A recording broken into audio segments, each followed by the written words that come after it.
दोस्तों नमस्कार। मैं आलोक शुक्ला अपनी YouTube चैनल पर आपका स्वागत करता हूं। माध्यमिक कक्षाओं में गतिविधियों के द्वारा विज्ञान पढ़ाने के वीडियो की श्रृंखला में आज हम ऊष्मा के संचरण की चर्चा करेंगे। पर आगे बढ़ने के पहले मेरी चैनल को सब्सक्राइब कर लीजिए और बेल आइकॉन भी दबा दीजिए, जिससे आपको हर नए वीडियो का नोटिफिकेशन मिलता रहे। अगर वीडियो अच्छा लगे तो इसे लाइक और शेयर भी जरूर करिएगा। ऊष्मा के एक स्थान से दूसरे स्थान तक जाने को ऊष्मा का संचरण कहते हैं। इसकी तीन विधियां हैं: चालन, संवहन और विकिरण। पहले चालन को समझते हैं। ऊष्मा पदार्थ के अणुओं में गतिज ऊर्जा के रूप में रहती है। जब किसी पदार्थ में ऊष्मा बढ़ती है तो उसके अणुओं में गतिज ऊर्जा बढ़ने लगती है और पदार्थ के अणु हिलने लगते हैं। ठंडा होने पर अर्थात ऊष्मा कम होने पर पदार्थ के अणु हिलना बंद कर देते हैं। यदि पदार्थ में ऊष्मा बढ़ जाए तो ये अणु एक दूसरे से टकराकर अपनी ऊर्जा पास के अन्य अणुओं को देते हैं और पास के अणु भी हिलने लगते हैं। इसे ही ऊष्मा का चालन कहते हैं। अब संवहन को समझते हैं। पदार्थ के भीतर यदि ऊष्मा बढ़ती ही जाए तो एक समय आएगा जब पदार्थ के अणु बहुत तेजी से हिलेंगे और फिर हिलते हुए एक स्थान से दूसरे स्थान तक जाने लगेंगे। ऐसे में यदि वह पदार्थ ठोस था तो गति के कारण अणुओं के बहने से उसकी अवस्था बदलकर द्रव की हो जाएगी। पदार्थ अपने अणुओं की गति के कारण बहने लगेगा। द्रव के अणु गति करते हुए एक स्थान से दूसरे स्थान तक जाएंगे और अपनी ऊर्जा अन्य अणुओं को देंगे। इससे द्रव के अंदर धाराएं बनने लगेंगी, जिन्हें संवहन धाराएं कहा जाता है। ऊष्मा के संचरण की इस विधि को संवहन कहते हैं। यदि ऊष्मा को और बढ़ाया जाए तो पदार्थ के अणु और तेजी से गति करेंगे और धीरे धीरे कुछ अणु द्रव की सतह के बाहर जाने लगेंगे। इस समय यह द्रव वाष्पीकृत होकर गैस में परिवर्तित होने लगेगा। आइए अब ऊष्मा के संचरण के लिए विकिरण को समझते हैं। विकिरण में ऊष्मा का संचरण बिना किसी भी पदार्थ की उपस्थिति के ही होता है। उदाहरण के लिए सूर्य की ऊष्मा अंतरिक्ष के निर्वात से भी संचरित होकर धरती तक आ जाती है। ऊष्मा के संचरण की इस विधि में ऊष्मा विद्युत चुंबकीय ऊर्जा के रूप में संचरित होती है। जिन पदार्थों में ऊष्मा का संचरण चालन की विधि से होता है उन्हें ऊष्मा का सुचालक कहते हैं, और जिन पदार्थों में इस विधि से ऊष्मा का संचरण नहीं होता उन्हें ऊष्मा का कुचालक कहते हैं। लकड़ी, प्लास्टिक आदि ऊष्मा के कुचालक हैं और धातुएं सुचालक हैं। इसके लिए एक सरल गतिविधि की जा सकती है।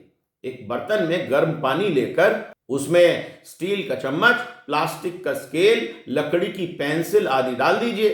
कुछ देर बाद छूकर देखिए, स्टील का चम्मच गर्म हो गया है, लेकिन प्लास्टिक और लकड़ी का स्केल और लकड़ी की पेंसिल ठंडी ही है।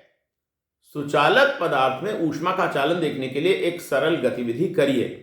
लोहे के एक तार में थोड़ी थोड़ी दूर पर 3-4 जगह मोम चिपका दीजिए। अब इस तार का एक छोर आग पर गर्म करिए। आप देखेंगे कि पहले आग के पास वाला मोम पिघलता है और फिर धीरे धीरे दूर का मोम भी पिघलने लगता है। यह लोहे के तार में ऊष्मा के चालन के कारण है। इस बारे में आप YouTube की channel Khan Academy India English पर creative commons attribution license use allowed में उपलब्ध ये वीडियो भी देख सकते हैं। I have a steel scale that I've placed like you see in the video. I've pressed one end of the scale so that it does not fall off the table, and I've attached 3 iron nails.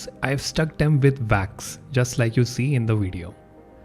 And what I'll do now is I will heat one end of the scale, and I want you to predict which iron nail will fall first. Make a prediction.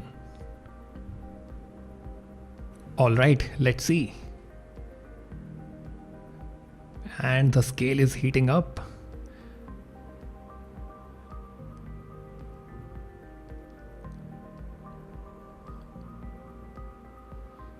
And there you go. One nail fell. The nail closest to the flame. Let's continue heating.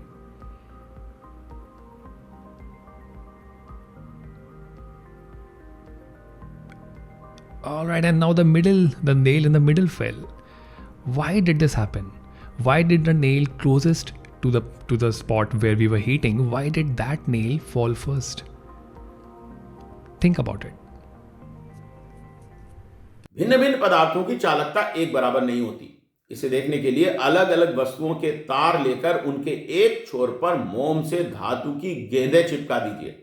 इसके बाद इन तारों को spoke की तरह रखकर बीच में आग पर गर्म करिए। आप देखेंगे कि जिस धातु की ऊष्मा चालकता अधिक है उस पर चिपकी हुई धातु की गेंद जल्दी गिर जाती है, क्योंकि उसमें ऊष्मा का संचरण जल्दी होकर मोम को जल्दी पिघला देता है। जिस धातु में ऊष्मा चालकता कम है उसकी गेंद देर से गिरती है।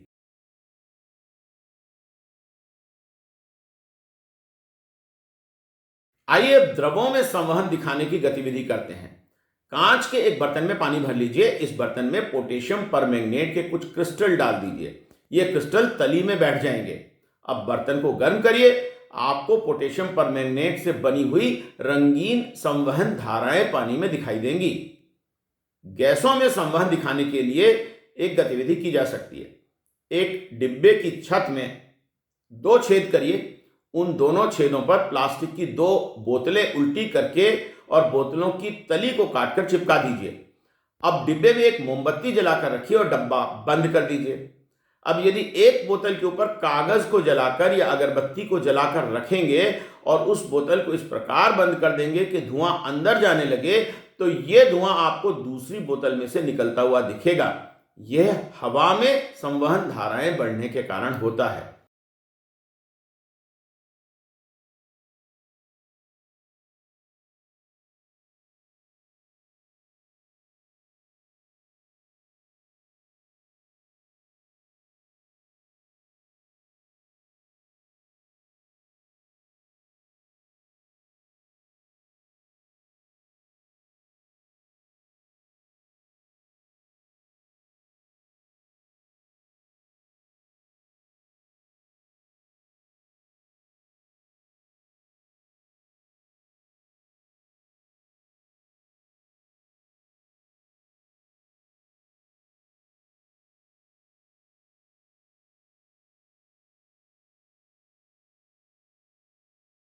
एक गतिविधि विकिरण के लिए भी करते हैं। सर्दियों के मौसम में जब हम आग तापते हैं तो जलती हुई आग से ऊष्मा हमारी शरीर तक विकिरण के द्वारा आती है। चमकीली सतह से प्रकाश की तरह ही ऊष्मा का भी परावर्तन हो जाता है, क्योंकि ये दोनों ही इलेक्ट्रोमैग्नेटिक हैं। काले रंग की वस्तुओं से विकिरण अधिक होता है। अंत में थर्मस फ्लास्क के बारे में जानते हैं। थर्मस फ्लास्क का उपयोग गर्म वस्तुओं को गर्म और ठंडी वस्तुओं को ठंडा रखने के लिए किया जाता है। इसमें न तो ऊष्मा बाहर जा सकती है और ना ही इसके अंदर जा सकती है। थर्मस में बाहर के आवरण के अंदर एक बोतल होती है जो एक कुचालक सपोर्ट पर रखी होती है। इसके कारण चालन से ऊर्जा का संचरण नहीं हो सकता। अंदर की बोतल में 2 दीवारें होती हैं जिनके बीच निर्वात होता है, अतः उसमें संवहन भी नहीं हो सकता।